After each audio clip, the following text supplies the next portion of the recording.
What's up, guys? Welcome to Operation B, the podcast. I am your host, Jamie Thurber, and I am here to take you on a journey of deepening, of expansion, of understanding more about who you are and why you're here and how to operate in an optimal way that allows you to do what you want to do, feel how you want to feel, take care of yourself truly, and support everything that your heart desires.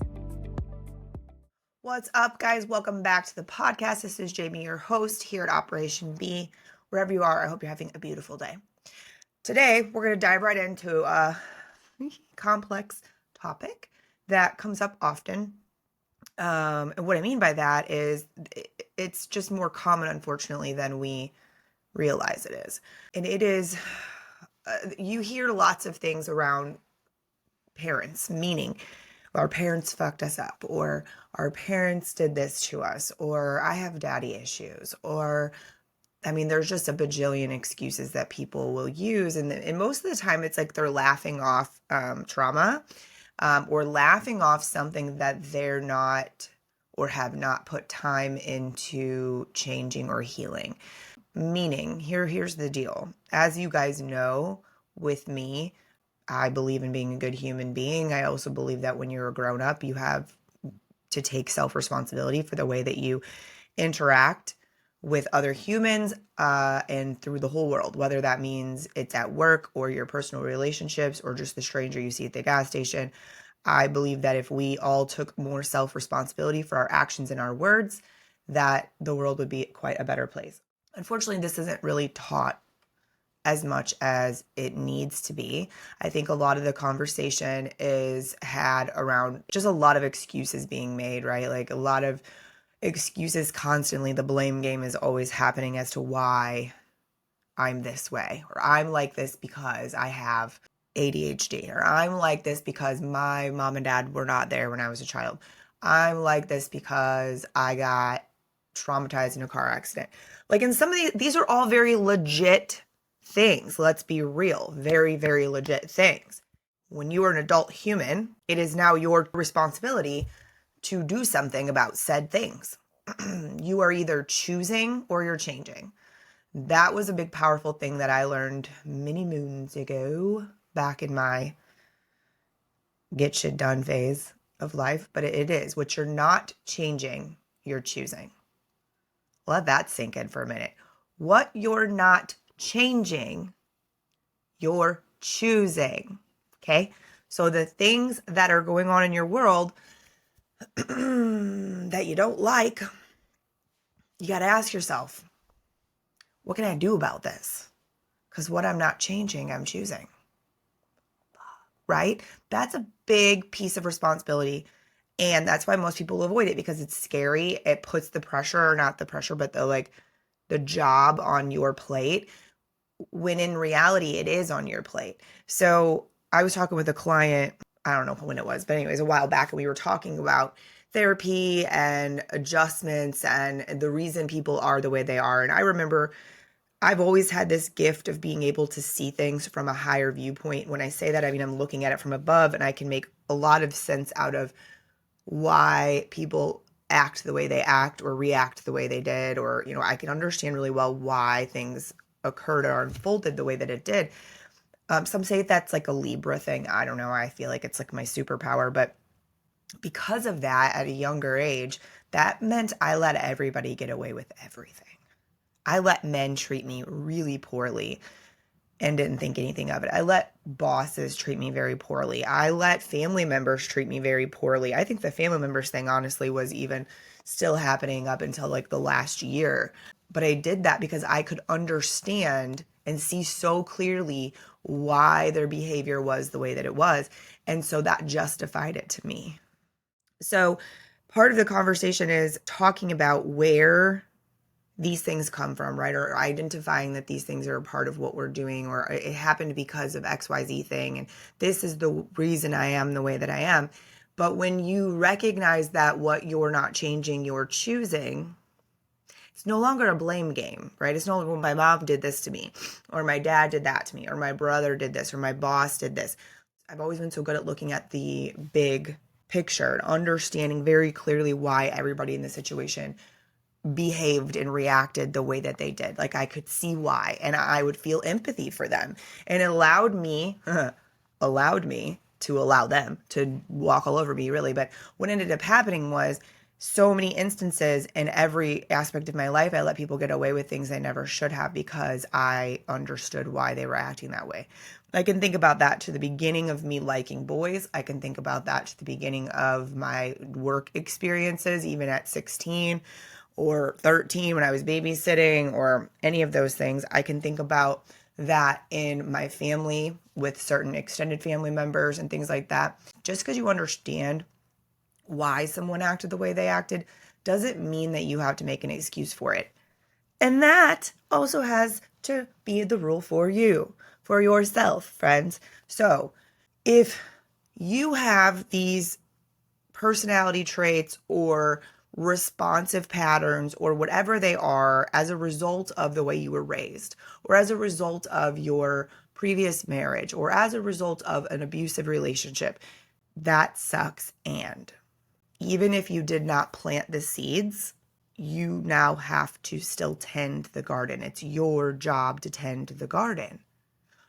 My client and I were talking about this and how it's just not something a lot of people talk about. It's also not a commonly handled. It's just not handled. It's overlooked. It's pushed away. It's, oh, well, my parents treat me like this, or, oh, she's that way because her dad was always traveling, or he's that way because his mom and dad didn't communicate.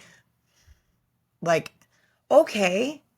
And we're adult humans. And so if we want things to be different in our worlds, and we want to have better relationships, and we want to feel better about ourselves, and we want to do, name the thing, insert thing here, it is our responsibility to tend to the garden. And if you don't like what's in the garden, rip that shit up and plant something new.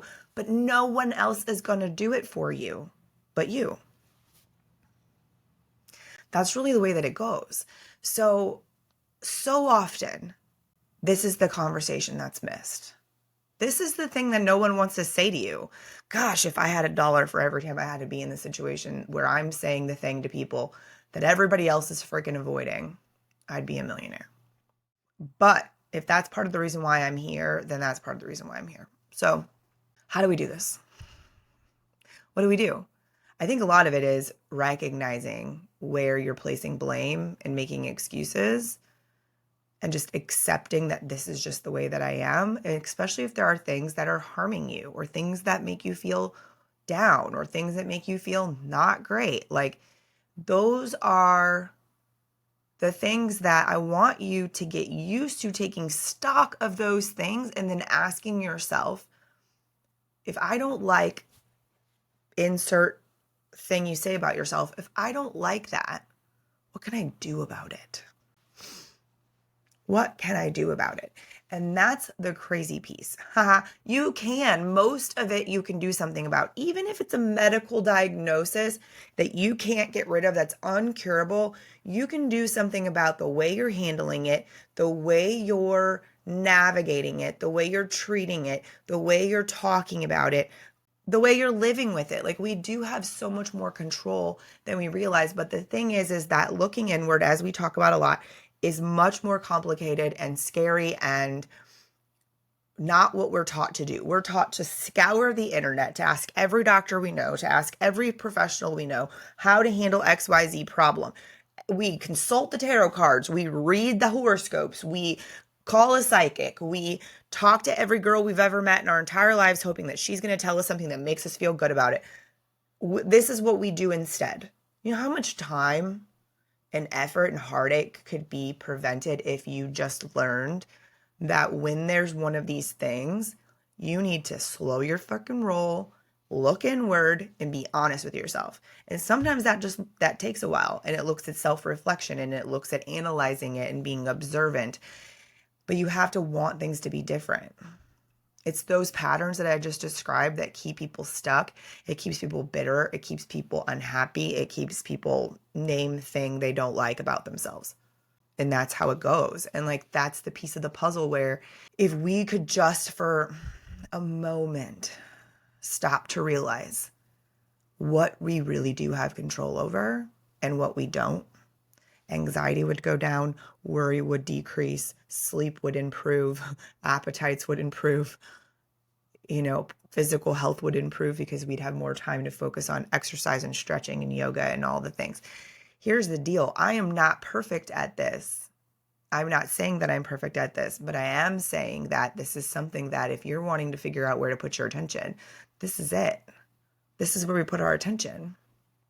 It really, truly is. And it should be forever. It's an ongoing conversation that you're having forever. It's not like, okay, well, I looked at said thing in my garden and I decided, oh, well, that's not mine. So I said, never mind, I'm just not going to look at it anymore. Instead, I'm going to focus on this other thing. No, it's looking at it and giving yourself grace, like taking stock of what's going on, taking stock of what's played a part in who you are and how you are, and not being judgmental about it. Like, it's similar to the conversation we recently had here on the show about IFS, internal family systems therapy, and no bad parts. It is, which we'll link the episode below, but it's about that conversation of, wait a minute, what if instead of condemning whoever did me wrong, or that terrible job, or that car accident, or that part of myself, instead of condemning them, what if instead we were like, okay, I see what you're doing here. This is what this is, and this is how this goes, and I understand the part that all of this played. What do I have control over? Right here.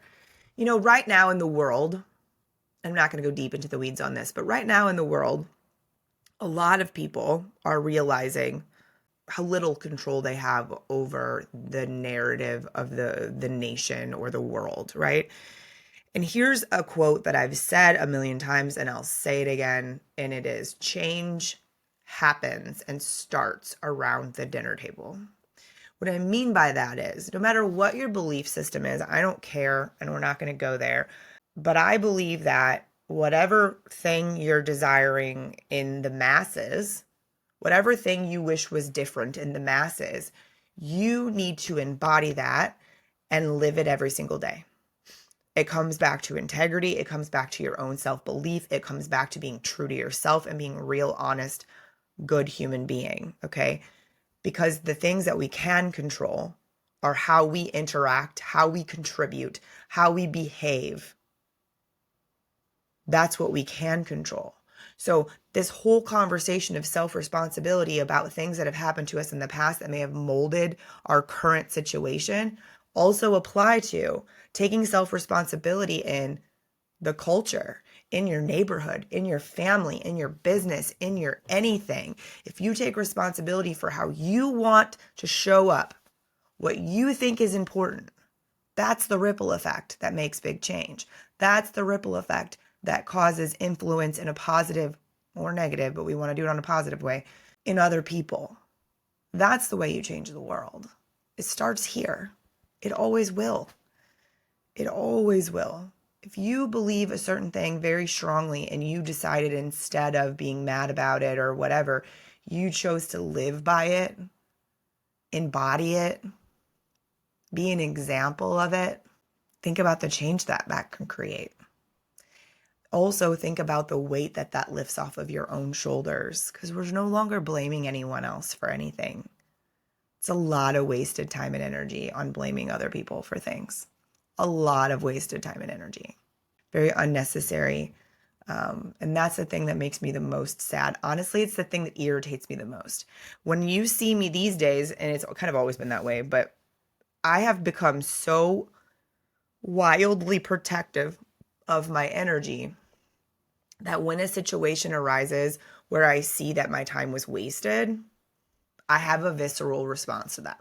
I feel it physically. Do I love that I feel it physically? I sure don't.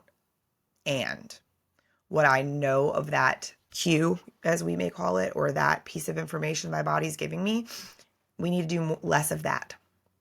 You need to check that situation because it feels very, very strongly inside of me that the way I choose to operate is that I don't waste much of my time and energy because I don't have a ton of it, right? That also requires me to have a little flexibility. I can't be pissed off every single time that somebody did something the same time that I did it and it was quote unquote a waste of my time. So we can't necessarily go there. But at the end of the day, it goes back to self-responsibility. It goes back to maybe you didn't plant the seeds, but it is now your job to tend to the garden. End of story. This is one of those episodes that's going to be short and sweet because I want you to listen to it more than once, because it's going to take more than once for this to really digest and sink in, because that's how it goes. So with that being said, I believe this is a very important message. I believe this would be very impactful for many people for many reasons. If you enjoyed this message, please share it with someone that you love or someone you care about. Share it on your socials, tag us. We would love to see that. It helps get the message out and helps create more of that ripple effect that you know that I love to help with, so we can make more good and more positive shifts in the world to a productive, self-responsible place. As always, thank you so much for being here. If you have not left us a review for the show yet, please do that. If you have not hit the subscribe button, please do that, and we'll notify you every time that there's an episode. We do have some fun things coming up. So stay tuned, and I will see you next time. Bye-bye.